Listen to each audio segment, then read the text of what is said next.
आता परत तोच एक नवीन ट्रेंड चालू झालेला आहे, तो आहे 3D इफेक्ट.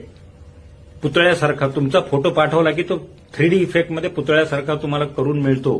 आणि तुम्ही अनेक शिकलेले टेक्नोसॅव्ही सुशिक्षित लोक ह्या नादात परत अडकतायत की तुमचा फोटो पाठवतायत आणि तुम्ही मागवता 3D इफेक्टमध्ये तुम्हाला मिळतो, आनंदाने शेअर करतायत.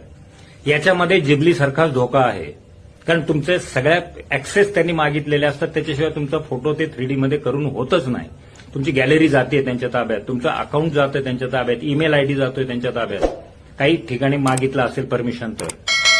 आणि मग परत तोच धोका आहे, तुमचा फोटो वाटेत कुठे गॅलरी अख्खी त्यांच्या ताब्यात, तुमच्या फोटोमधली, तुमच्या आता सोशल अकाउंटवर किती गॅलरीमध्ये पर्सनल फोटो आहेत तुम्हालाच माहिती, अख्खी गॅलरी त्यांच्या ताब्यात जातीये.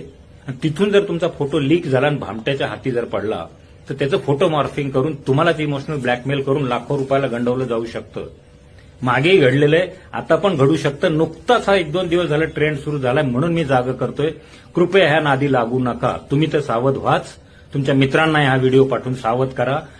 त्याच्यापेक्षा चित्र आभासी जगातनं घेण्यापेक्षा जवळच्या एखाद्या शिल्पकाराला गाठा, त्याला छोटी मिनिएचर करून घ्या, त्यालाही 2 पैसे मिळतील, तुम्हालाही आनंद मिळेल. मेहरबानी करा, अशा आभासी कुठल्याही ट्रेंडिंगमध्ये अडकू नका. सुरक्षित रहा, सावध रहा.